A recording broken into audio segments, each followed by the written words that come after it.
Preview.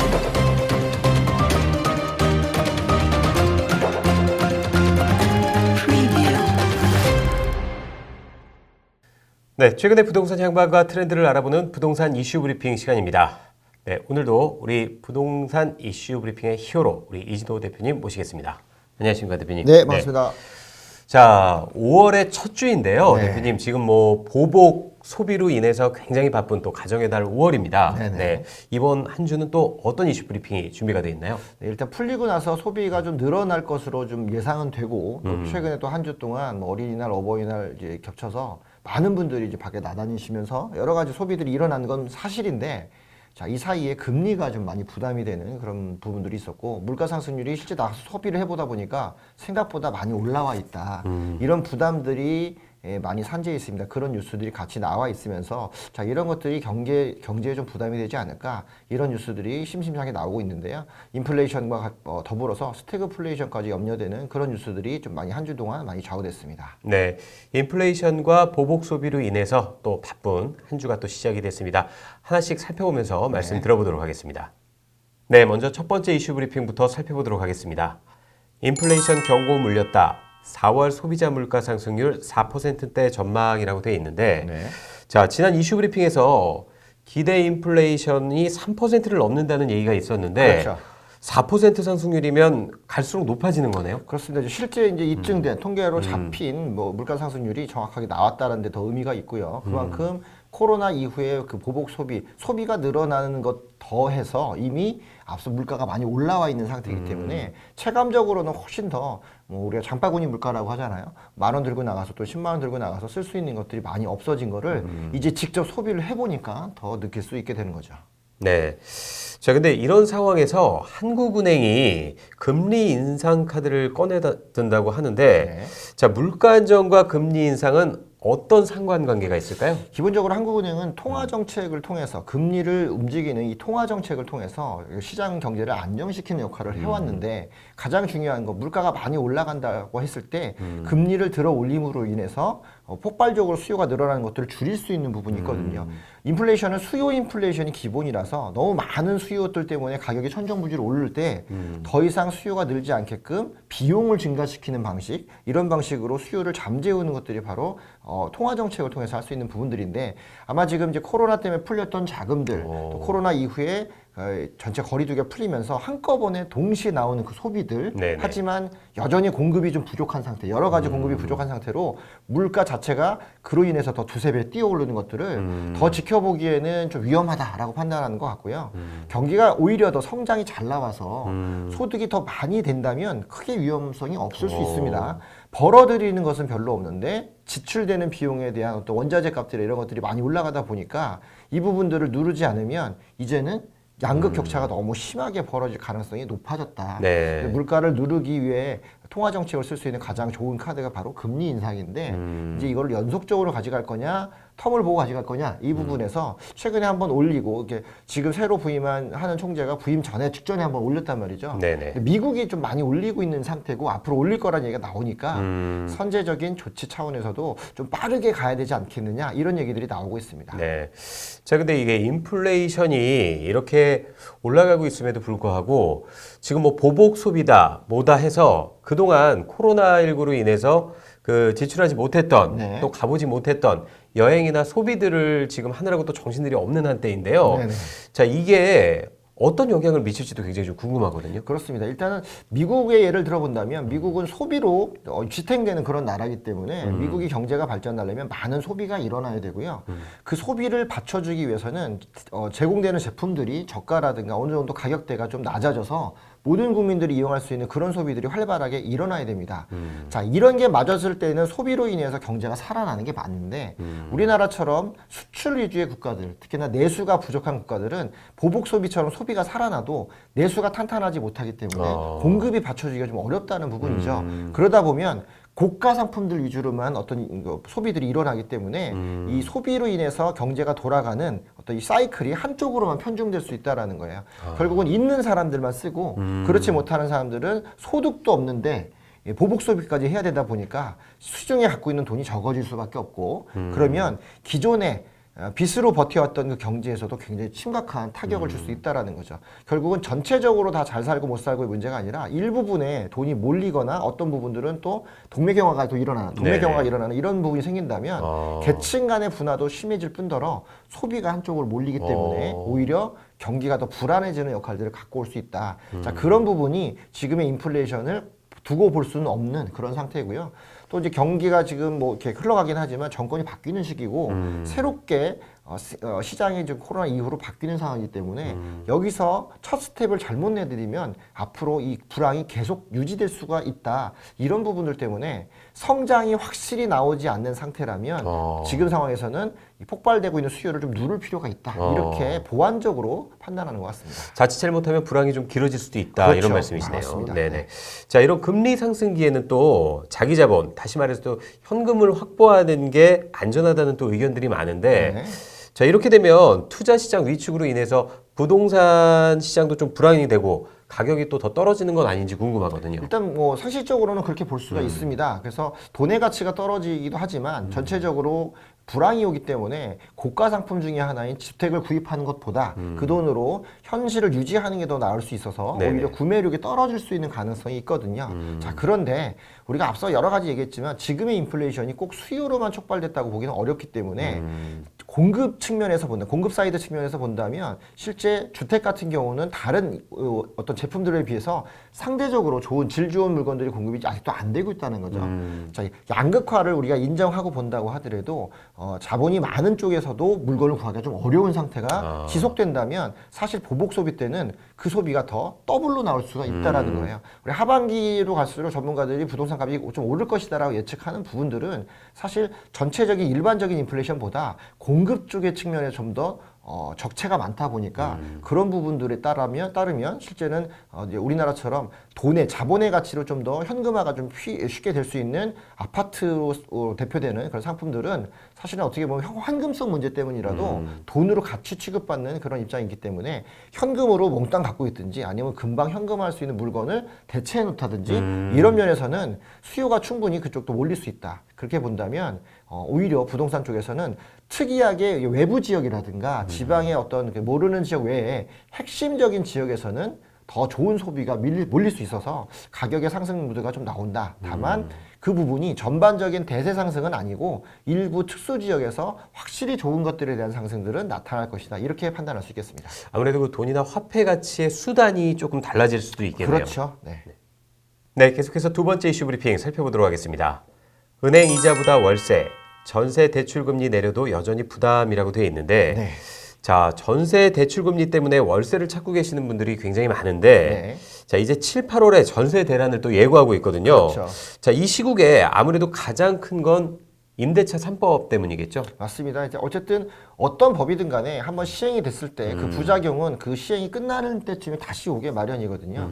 좋은 법이라고 해도 모두가 다 공평하게 좋지는 않기 때문에 어떤 면에서는 보완해 나갈 보완책이 필요한데 지금 그 법이 첫 번째 만기가 오는 시점에서 어떻게 보면 또 우연하게도 정권이 바뀌면서 또 주변의 시장 상황들이 코로나가 또 풀려가면서 여러 가지가 겹쳐서 한 번에 온다는 거죠. 우리가 이런 것들을 보통 뭐 쓰나미처럼 밀려온다 이렇게 얘기를 하는데 과연 그럴 때에 소비자들은 어떻게 판단할 것이냐. 지금 그 사이에 가장 문제가 됐던 앞서 설명했던 금리가 전세금리도 많이 올라간단 말이죠. 전세도 대출받아서 들어갔기 때문에 그렇죠. 대출받은 전세금에 대한 이자도 부담이 돼야 되는데 사실 앞으로 전세가 더 올라갈 것 같은 느낌이 드니까 추가적으로 더 받든지 그렇게 된다면 더 많은 전세 이자를 내야 되는데 따지고 본다면 전세 이자를 내는 것보다 월세가 좀 더 저렴해 보인다는 네네네. 거예요. 상대적으로 월세는 2년마다 높이기 때문에 네네. 바로바로 높이지 못하다 보니까 그 사이를 전세자금 대출의 금리가 치고 올라가는 모습을 보이다 보니 자, 이 정도 어느 정도 금액에서 자기가 전세 이자를 부담하는 것보다 차라리 그냥 월세를 내는 게 훨씬 더 유리하다. 이 정도 판단까지 갔다는 얘기는 그만큼 자산 시장에서의 전세의 어떤 가격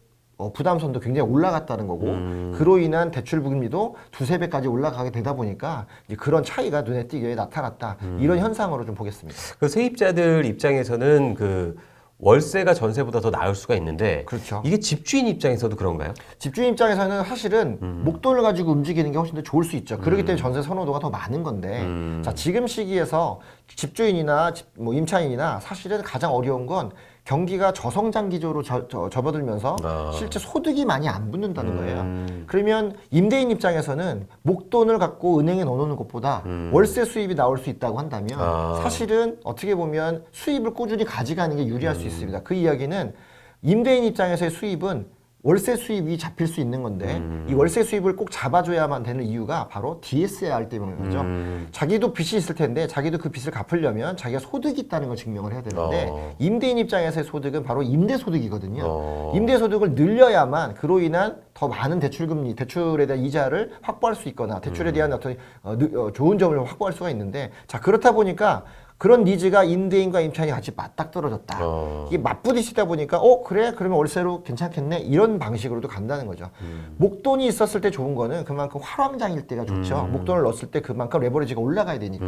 하지만 지금은 상승장이라고 보지는 않는다는 거죠. 어느 정도 고점을 찍었다라고 보는데 자, 이 수준이 유지가 되는 약보합이라든가 뭐 강보합이든 보합 상태가 유지된다면 그 상황 동안은 꾸준하게 뭔가 들어오는 수익이 필요한데 그럴 때는 차라리 월세 수익을 받는 DSR을 탄탄하게 가져갈 수 있는 이 부분이 임대인, 임차인보다는 임대인에게 더 이득이 될 수도 있기 때문에 이 두 가지에서 서로 니즈가 맞았다 이렇게 볼 수도 있겠습니다. 어떻게 보면 이제 아파트도 약간 수익형 부동산으로 그렇죠. 들어가게 되는 그런 네. 개념인데 자 이렇게 세입자도 그렇고 집주인도 그렇고 전세보다는 월세의 선호도가 높아지는데 네. 이렇게 되면 전세 시장이 사라지게 되는 거 아닐까요? 자, 이게 단적으로 말하기는 좀 어려운 게 전세는 우리나라에만 특수한 제도인데 사실 전세를 유지해 나가는 그 가장 핵심적인 거는 바로 갭 투자였거든요. 네네네. 자, 이런 지역에 이런 때 또 어떤 게 있냐면 지금 매매가 정도는 고점이라고 말씀을 드렸잖아요. 이 고점에서 내려오는 물건들이 있을 수 있는데 자, 무주택자라든가 또 1주택자들 입장에서 규제가 조금만 풀린다면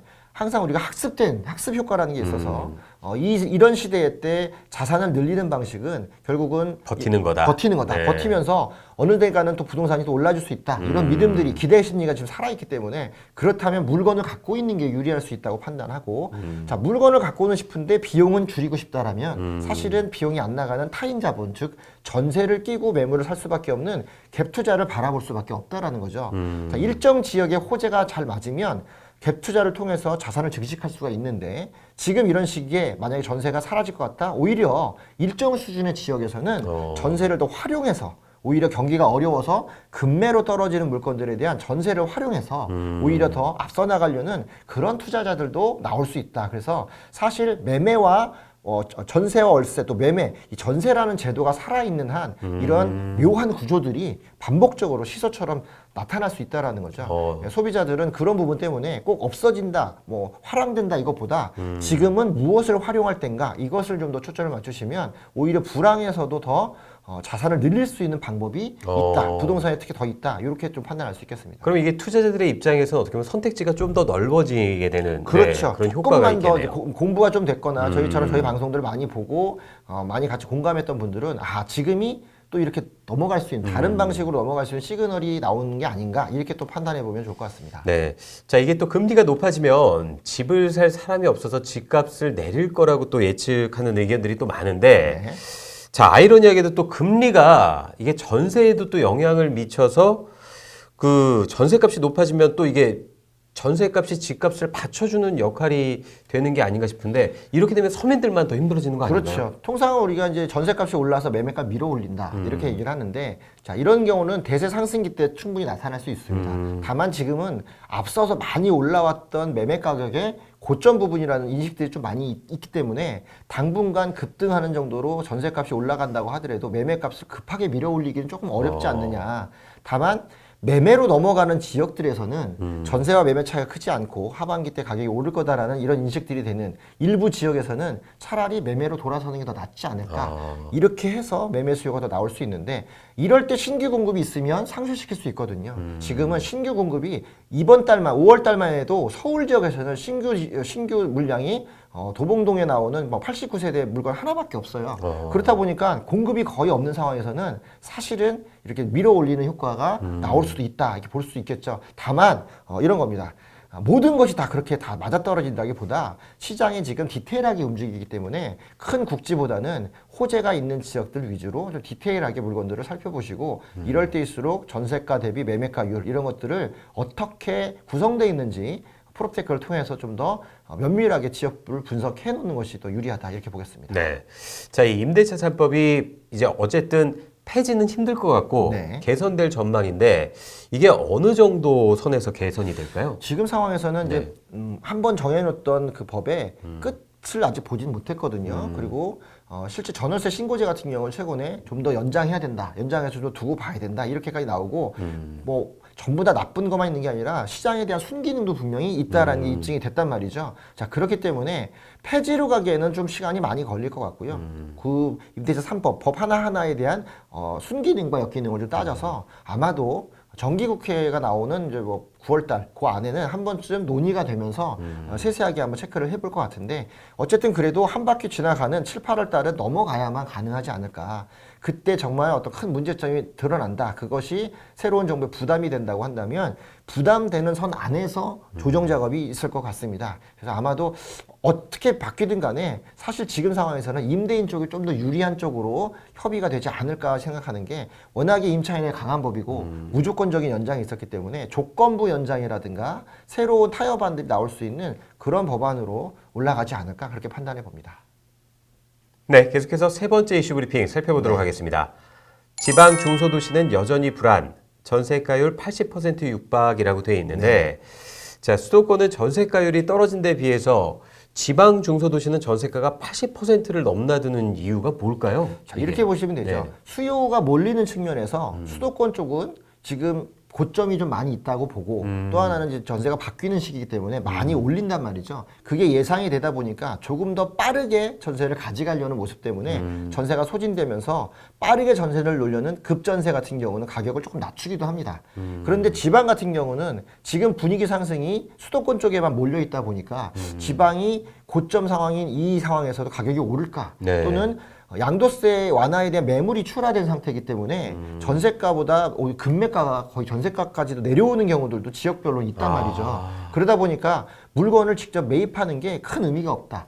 결국은 추가 상승이 수도권보단 지방은 좀 덜하다라고 본다는 거예요. 자, 그렇게 따진다면 굳이 매매로 가기보단 전세를 유지하는 게 더 유리하다. 이렇게 판단할 수 있는데 자 기타 지역에서는 그런 것들이 나왔다라고 얘기 들어보는데 우리가 이럴 때 항상 투자하시는 분들은 어느 지역인지를 좀 더 살펴봐야 된다.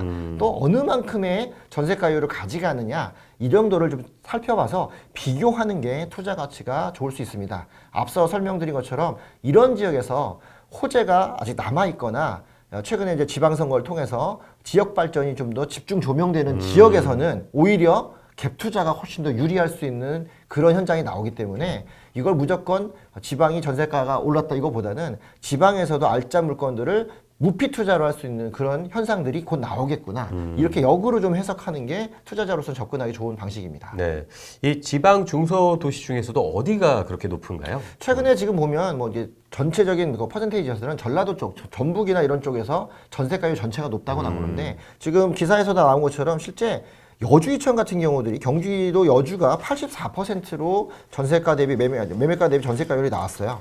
여주는 사실 이렇게 멀 곳이 아니거든요. 네. 여주 이천 지역들은 경강선 라인도 돼 있고 부발에 출발하는 또 SK 라인 또 나오는 그런 라인이기 때문에 어떻게 보면 수도권으로 봐도 무방한. 그렇죠. 네. 그런데 그런 지역의 전세가율이 높다는 얘기는 사실 매매로 넘어가기에는 아직까지 지역적 색이 좀 강하다 이렇게 보는 거고 이런 상황에서 지방자치 선거가 지난 이후에 어떤 호재라든가 이런 게 들어간다면 사실 매매가 금방 오를 수 있거든요. 자, 그렇게 따진다면 80%면 경매 있을 때는 경매 감정가가 한 번 떨어지면 지방은 30%까지 떨어지기 때문에 오히려 경매보다 더 전세가율이 높아서 전세로서 물건을 무피 투자하기 접근하기 좋은 그런 지역이다 이렇게 볼 수도 있습니다. 그래서 이런 여주 이천 지역들, 뭐 충남 당진 뭐 이렇게 많이 나오는데 강원도 춘천 같은 경우도 82.6%가 나왔는데 네. 그 앞서 보시면 강원도는 전국 지역에서도 77%로 전세가율이 높은 지역인데 그 중에서도 강원 춘천은 82%입니다. 그래서 요즘에 춘천 투자를 사람들이 많이 들어가는 이유가 전세가율 자체가 높은 도인데도 불구하고 거기서 서울 접근성이 굉장히 좋은 춘천이 80%란 얘기는 최근에 춘천에 투자를 많이 들어갔고 분양가가 잘 나왔다라는 이유가 이런 경우로도 입증이 되는 거겠죠. 그렇기 때문에 이런 기사가 나올 때 지방은 이렇구나 이렇게 그냥 폄하하지 마시고 그 지역 중에서도 호재가 살아있거나 지방자치로 인해서 바뀔 수 있는 지역에 높은 전세가율은 갭 투자하기에 되게 좋은 지역이고 그랬을 경우에 지금 또 투자하면 뭐 2년, 4년 또 갈 수 있잖아요. 네. 그렇기 때문에 한번 투자해 놓고 추가적인 상승도 기대할 수 있는 곳이 아직 남아 있다. 이렇게 살펴보시면 소액 투자자 입장에서는 굉장히 좋은 투자처 발굴이 있을 것이다. 이렇게 보겠습니다. 네. 자, 근데 혹시라도 이러다가 지방의 경우 집값이 떨어지는 지역들도 좀 있잖아요. 그렇죠. 이게 집값이 떨어지기라도 하면 또 깡통 전세가 되는 건 아닌지 네네. 불안한데, 자, 이러면 중소지방도시 같은 경우도 전세보다는 월세가 더 낫겠어요? 아마도 월세가 좀 나올 수는 있죠. 근데 다만 이런 것도 있습니다. 월세가 일정 지역마다 다 똑같이 평균적으로 있는 게 아니라 지방인 지방만큼 월세가 부담할 수 있는 비율이 낮죠. 소득 수준이 많이 낮기 때문에. 그래서 똑같이 1000에 30을 주더라도 서울은 1000에 60을 줄 수 있지만 같은 평형대가 지방에 1000에 30이라면 그 30만 원 차이 때문이라도 차라리 서울을 하니 날 수도 있는 이런 금액적인 차이가 좀 있다라는 겁니다. 아, 지방의 경우는 월세가 전세에 꼭 비례하지는 않겠군요. 그렇지 않습니다. 소득 수준에 비례한다는 게 훨씬 더 낫고요. 서울은 소득 수준이 좀 낮아도 지방보다는 편의성이 좋기 때문에 그 편의성에 좀 더 투자를 한다면 지방은 전세가 높은 지역, 낮은 지역, 교통 여건이 다 비슷비슷해요. 그러다 보니까 아주 편하다라는 느낌이 잘 안 오기 때문에 모든 그 월세 가격들이 대부분 하향 평준화되어 있는 곳이 많습니다. 월세를 높이려면 그만큼 편의성이 높아져야 되는데 지방은 그런 부분이 좀 어렵다라는 거죠. 그런 차이가 있기 때문에 섣불리 또 그것만 믿고 월세 쪽만 기울여도 지방에서 좀 안 통하는 게 있습니다. 그래서 저희가 작은 나라지만 서울, 수도권, 지방, 광역시를 나눠서 우리가 봐야 되는 이유가 우리나라가 갖고 있는 지역적 특성 그리고 아직까지는 거미줄처럼 돼 있다고 하지만 끝까지 다 매침이 돼 있지 않은 교통망이라든가 어떤 뭐 생활 여건들 이런 것들이 아직까지 영향을 좀 주고 있다. 그렇게 판단하시면 좋겠죠. 수요와 공급을 좀 꼼꼼히 따져보고 결정해야 그렇습니다. 되겠어요. 확실하게 네. 이런 때에는 더 불황일수록 더 꼼꼼히 따져서 확실한 곳만 하시고 그렇지 않으면 아예 안 보시는 게 훨씬 더 유리하다 이렇게 보겠습니다. 자, 그리고 궁금한 게 이 전세가가 높아지면은 그 전세가가 집값을 받치기 때문에 집값이 더 상승해야 되잖아요. 네. 자, 그런데 왜 깡통 전세는 생겨나게 되는 건가요? 기본적으로 매매가 상승을 예상할 수 없다라고 수요자들이 판단하겠죠. 집값을 받쳐주려면 전세가가 오르면서 매매가도 그 갭 차이를 유지를 해나가야 되는데 자 떨어졌을 때 문제가 생겼을 때 수요자가 금방 빠져나간다는 거예요. 사실 우리가 임대차 3법을 통해서 2+2 전세를 얘기를 하지만 2+2 전세를 얘기를 하지만 그게 지방도 통하냐? 지방은 사실상 안 통하는 곳이 많이 있다. 아, 기초 체력이 없는 지역 그렇죠. 같은 경우는 어느 지역에서는 4년 동안 계속 산다는 게 부담일 수 있어요. 우리가 지방 갔을 때 4년 동안 지방 사는 것과 서울에 4년을 살고 싶은 건 다른 문제입니다. 서울에는 일자리가 있고 어떻게든 있어야만 되는 목적이 있어서 네. 2년은 짧다고 생각하지만 지방은 2년이 길다고 생각해요. 그렇기 때문에 2+2를 준다고 해도 모든 게 지방도 똑같이 된다? 그게 안 된다는 거죠. 실제 그래서 인수위원회에서도 2 더하기 2+2의 이런 제도를 일정 지역에서는 2+1으로 줄이자. 이런 얘기도 하는 거든 지방과 서울이 다르기 때문에 다르게 적용해야 되는데 모든 걸 일률적으로 같게 적용하는 게 이런 게에서 문제가 생기지 않았냐. 이런 얘기들도 논의가 되고 있고 실제 아마 반영이 될 가능성도 높습니다. 네. 자, 그렇게 보면 확실히 우리나라가 좁긴 하지만 수요층이라든가 목적적인 어떤 그 소비를 본다면 지방과 서울은 다른 문제고 수도권까지도 완전히 다르기 때문에 모든 걸 같이 보기엔 좀 어렵다. 이렇게 보겠습니다. 네, 계속해서 마지막 이슈 브리핑 살펴보도록 하겠습니다. 코로나 격근이 집 내부 평면 구조 중요라고 되어 있는데 네.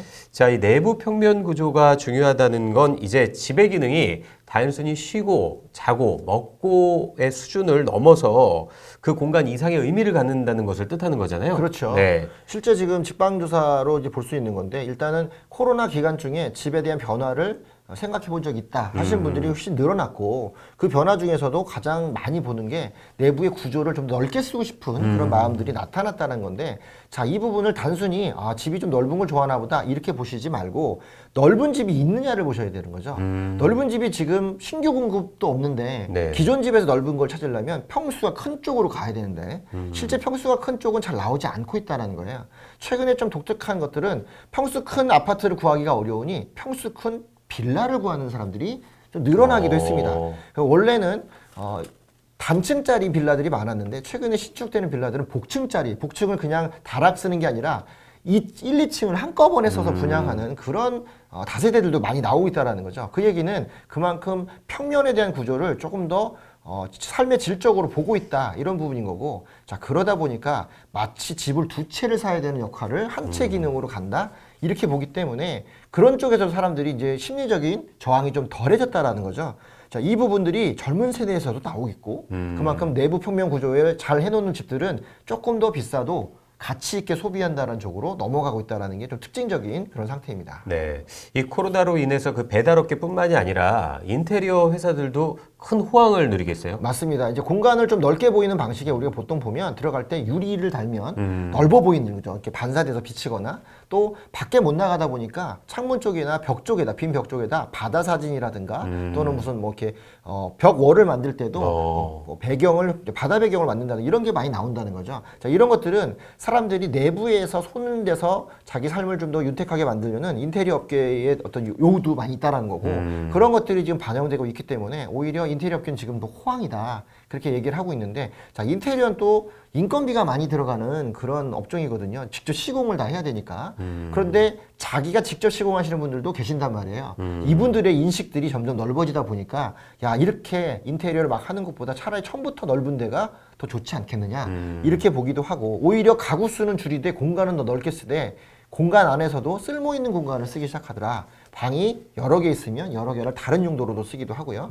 자, 이렇게 사람들의 니즈들이 같은 공간을 활용하더라도 그 안에서 여러 가지 일들을 할 수 있는 멀티 소화를 좀 하기 원하는 그런 방식으로 가다 보니까 그런 집의 수요들이 늘어나고 신축 공급되는 집들도 이제 그런 것들을 반영하다 보니까 실제 지금 원자재 값도 높은데 별로 없는 집들을 새로 공급하려다 보니까 비싸지는 이유. 자, 이런 것 때문이라도 사실은 집값이 지금보다 더 떨어진다 올라간다에 봤을 때 올라간다 쪽에 한 표를 둘 수 있는 건 그만큼 필요로 하는 집에 대한 인식이 고급 수준으로 바뀌고 있다. 시장이 없는 것들을 원하고 있다. 그리고 또 시장이 또 이런 쪽으로 넘어가야 되는 그런 재편되는 구조에 와 있다. 이렇게 판단하시면 좋을 것 같습니다. 네. 자, 이렇게 되면은 그 아무래도 아파트 같은 경우도 소형 평수보다도 중대형 평수가 더 각광을 받을 텐데 네. 근데 사실 제가 체감하기로는 네. 그 중대형 평수가 소형 평수에 비해서 가격이 오르는 게 좀 더디던데 네. 이건 왜 그런 걸까요? 일단은 중대형 평수의 가격들은 소형 평수 그 위쪽에서 형성이 되기 때문에 전체적으로 대출금이라든가 이런 것들이 우리나라가 갖고 있는 뭐 12억 기준, 15억 기준 이런 기준들을 살짝씩 넘어가고 있다는 거예요. 그러면 구매력 있는 사람이 차입 자본을 통해서 하기에는 좀 크고 또 세금 면에서도 보유하거나 이럴 때 자질구레한 세금들이 좀 많이 나오다 보니까 사람들이 갖고 있으면서 실제 효율성을 따진다면 가성비를 따진다면 중대형에서 중형이나 소형이 오른 폭보다 적게 오른다라고 느낌을 갖고 올 수 있다라는 거죠. 오히려 소액으로 투자해서 빨리빨리 회수할 수 있는 소형이 훨씬 더 낫다라고 판단할 수 있습니다. 그런 것 때문에 우리가 수익 상승률, 그러니까 수익률을 따질 때 수익률 퍼센테이지를 따지는 것과 수익 금액을 따지는 게 있습니다. 예를 들어서 5%가 올랐는데 5%가 우리가 보기엔 5%지만 소형에서는 그게 500만 원일 수도 있고 대형에서는 그게 1000만 원일 수도 있다는 거죠. 우리 소득 수준에 봤을 때 적게 오르는 것 같지만 대형 평수는 덩치가 있어서 금액적으로는 굉장히 크고요. 소형 평수는 많이 오른 것 같지만 금액적으로 좀 적은 경우가 많습니다. 퍼센테이지를 볼 거냐 금액을 볼 거냐 차이가 좀 있는데 가끔 금액조차도 많이 오르는 꽤 많이 오르는 소형 평수도 있다라는 거죠. 네. 자, 그런 경우에 우리가 급등했다라고 얘기를 할 수 있는데 자, 그런 지역들이 계속 급등하려면 해당 지역에 그 이상의 물건이 없어야 되는데 항상 소형은 대형 밑에서 놀기 때문에 어느 수준에 가다 보면 상승률을 멈출 수밖에 없다. 결국은 지금은 소비자들이 대형 쪽에 대한 선호도가 많기 때문에 속도는 늦어도 대형 평수가 꾸준히 제값을 찾아간다. 이렇게 살펴보는 게 오히려 더 장기적인 관점에서 맞을 것 같습니다. 네. 그렇게 따지면 그 수도권 6억 원 이하의 저가 중대형 아파트들은 아직 더 오를 상승분이 좀 남아있다고 봐야겠네요. 6억은 이제 우리가 보기에는 예전에 3억 밑에 봤을 때 소형 뭐 작은 금액이다. 지금은 6억 기준으로 봐야 되고요. 6억, 9억, 12억으로 전체적으로 지금 코로나 이후에 한 3억 정도씩 단계가 상승했다. 12억에서 15억 넘어가는 게 상승률이고요. 15억이 넘어가면 이제 고가주택으로 봐야 되는 그런 부분이기 때문에 369, 12의 개념을 잘 살펴보시면 이제 3억짜리 보기는 좀 어렵다. 6억을 바닥으로 보고 6억부터 9억, 9억부터 12억, 12억에서 15억이냐 요 사이인 거고 만약에 좀 더 큰 상승률이 나온다면 상승률은 15억대 이상부터 나올 가능성이 높아서 이제 그런 부분들이 단계적 상승을 이끌어내는 건데 현재 지금 시장에서는 이제 15억 이상에 대한 요구도 충분히 받아들일 각오가 돼 있는 것은 바로 지금처럼 평면에 대한 인식도라든가 신축에 대한 어떤 그런 부담들이 다 적용돼 있다 이렇게 판단하면 그런 상승률이 좀 더 나올 수 있는 공간이 좀 남았다 이렇게 볼 수 있겠습니다. 그러면 이 무주택자분들 같은 경우는 이런 6억 이하의 저가 아파트들을 찾아보는 것도 또 하나의 방법이 될 수 있겠어요. 그렇죠. 일단 뭐 인원수가 많지 않고 두 명이서 거주한다. 신혼부부 둘이서 거주한다거나 자녀를 다 키우신 분들이 또 거주한다면 6억 안팎의 물건들도 나쁘지 않거든요. 다만 조금 더 길게 보고 자산 투자를 한다면 사실 6억대가 상승을 했을 때 밀어올리는 9억대 가격들이 10억 넘기가 그렇게 어렵지 않기 때문에 조금 더 노력해서 앞평수를 더 노리는 것이 지금으로서는 이 평면 구조로 본다면 새로운 수요자들이 원하는 넓은 평면의 물건들을 조금 더 공격적으로 가져갈 필요는 있다. 결국은 팔고 나와야 내 돈이 되기 때문에 매도할 시점의 트렌드를 조금 더 앞서 보는 것이 현명하지 않나 이렇게 판단해 보겠습니다. 네, 5월 둘째 주의 이슈 브리핑이었습니다. 저희는 다음 시간에 또 다른 이슈 브리핑으로 여러분 찾아뵙도록 하겠습니다. 가정의 달 5월 행복하게 보내시길 바라겠고요. 저희는 다음 시간에 찾아뵙겠습니다. 감사합니다.